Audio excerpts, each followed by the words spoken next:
అదేవిధంగా మత్స్యకారులకు ఆ భరోసా లేదు, ఎవరికి కూడా చెప్పుకోదగ్గ భరోసా లేదు.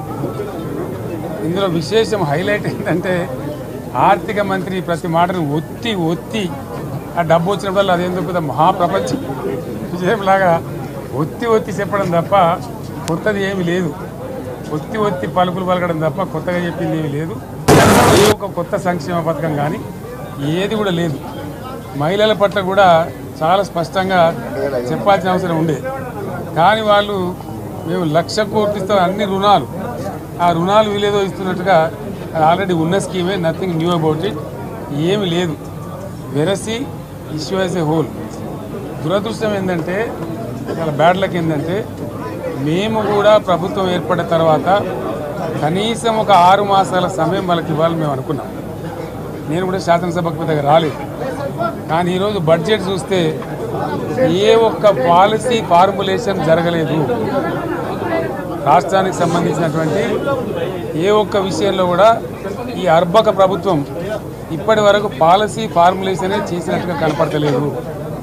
వ్యవసాయం ఉంది, మాకు స్పష్టమైన అవగాహన ఉండే ఈ రాష్ట్రంలో వ్యవసాయ స్థిరీకరణ జరగాలని మేము 2 పంటలకు కూడా ఇచ్చినాం రైతు బంధు. వీళ్ళు ఎగ్గొడతామని చెప్తా ఉన్నారు. మేమేదో రైతులకు ఇచ్చిన డబ్బును దాన్ని పాడు చేసినాము, చెడగొట్టినాము, దుర్వినియోగం చేసామన్న పద్ధతిలో దురదృష్టకరమైన వ్యాఖ్యలు చేస్తూ ఉన్నారు. అంటే ఇది పూర్తిగా రైతు శత్రు ప్రభుత్వం అనేది తెలుస్తూ ఉంది. ధాన్యం కొనుగోలు చేయలేదు, విద్యుత్ సరఫరా చేయడం లేదు, నీళ్లు సరఫరా చేయడం లేదు, చాలా ఇబ్బందులు పెడతా ఉన్నారు. ఇంకా రైతు భరోసా, రైతు బంధు గురించి ఇంకా ప్రస్తావనే లేదు. ఎప్పుడేస్తారని మా ఎమ్మెల్యేలు అడిస్తే కూడా కనీసం సమాధానం చెప్తలేరు. కాబట్టి రైతులను వంచింది ప్రభుత్వం, వృత్తి కార్మికులను వంచింది. ఒక్క పాలసీ, ఇండస్ట్రియల్ పాలసీ ఏమిటి? ఏమి లేదు. బట్టి గ్యాస్ ట్రాష్ పంచరంగ ఈస్మాన్ కలర్ లాగా చెప్పడం తప్ప, స్టోరీ టెల్లింగ్ లాగా ఉన్నది తప్ప బడ్జెట్ చెప్పినట్టు లేదు. రాష్ట్రంలో వ్యవసాయ పాలసీ ఏమిటి, పారిశ్రామిక పాలసీ ఏమిటి, ఐటీ పాలసీ ఏమిటి, ఇంకా ఇతర అనేక పాలసీలు, పేద వర్గాలకు సంబంధించిన పాలసీ ఏమిటి అనే దాని మీద ఏ ఒక్క దాని మీద కూడా గ్యాస్ ట్రాషే తప్ప, చిల్లర మల్లర ప్లాట్ఫామ్ స్పీచ్ లాగా ఉంది తప్ప అది బడ్జెట్ ప్రసంగం లాగా లేదు.